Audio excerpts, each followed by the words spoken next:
Eddy news में आपका स्वागत है। सबसे पहले ये दिखाते हैं आज की इस खबर को। भिवंडी टोरेंट पावर के विरोध खासदार बालेमामा ने केंद्रीय मंत्री मनोहर लाल खट्टर साहब से की मुलाकात और भिवंडी टोरेंट पावर कंपनी के बारे में मनमानी कारोबार और ओवरलोड बिल थोपने और जनता को परेशान करने का काम बंद करने के लिए पत्र दिया और टोरेंट को लगाम लगाने की बात कही।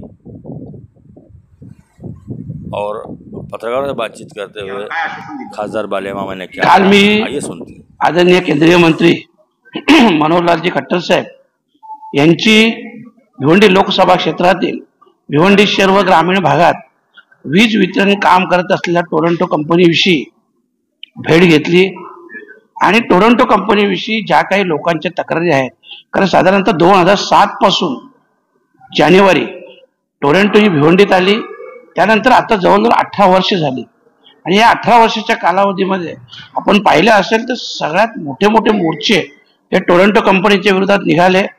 MSCBचं बिल आणि टोरंटोचं बिल हे खूप जमीन आसमानचा फरक आहे। बरं, लोकांच्या घरात घुसून त्यांना फाईन केली जाते, मनमानी केली जाते, त्यांच्या विरोधात लोकांची ग्राहकाची तक्रार देखील घेतली जात नाही। एखाद्या ग्राहकाला चुकून 10,000च्या ऐवजी 50,000 बिल आला असेल तर पहिल्यांदा त्या ग्राहकाला सांगितलं जातो तू पहिल्यांदा बिल भर, नंतर तुझी तक्रार घेऊ।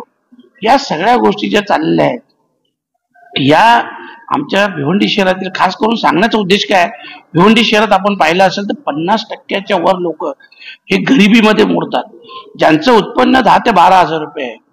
मध्यमवर्गीय आणि श्रीमंत अशी श्रीमंत लोक 1 ते 2% असतील, परंतु 10 ते 12,000 ज्या लोकांचा पगार असेल त्या लोकांना 2 ते 3,000 बिल आलं, तर त्यांनी त्यांच्या मुलांचं शिक्षण कसं करायचं, घराचं संगोपन कसं करायचं, ह्या सगळ्या गोष्टी आपण पाहिल्या।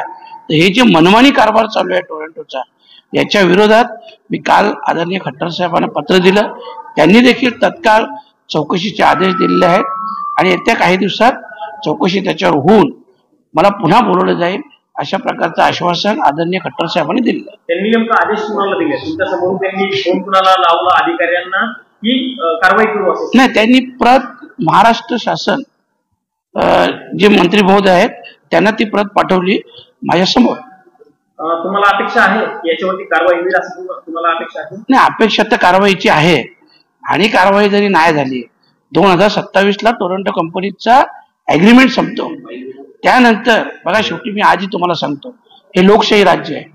लोकशाही राज्यात लोकांना हवे असलेलीच कंपनी तुम्ही देऊ शकता, तुम्ही जबरदस्तीने एखाद कंपनी लोकांना कशी थोपवू शकता आणि एवढे आंदोलन झाल्यानंतर सुद्धा अच्छा पर्यायी पण काय देत नाही, तर हे जे चाललंय आहे चुकीचं आहे आणि त्याच्यामुळं ठीक आहे शासनाकडून माझी अपेक्षा आहे आणि खट्टर साहेबांचा जो प्रतिसाद पाहिला मला विश्वास आहे की त्यांच्याकडून योग्य ती कार्यवाही होईल। तुम्ही म्हणताय खट्टर साहेबांचा तुम्हाला प्रतिसाद मिळाला, पण जर समजा सरकारने सांगू नाही, कारण तुम्ही इतके वर्ष झालं आंदोलन करताय पण होत नाहीये, जर समजा त्यांनी काही निर्णय घेतला नाही किंवा सरकारतर्फे याचा मार्ग निघाला नाही तर लोकांना सोबत घेऊन तुम्ही काय आंदोलन किंवा वेगळी दिशा? मी तुम्हाला सांगितलं ना, मग त्यांनी जर मार्ग निवडला नाही किंवा निर्णय घेतला नाही तर हे लोकशाही राज्य आहे ना।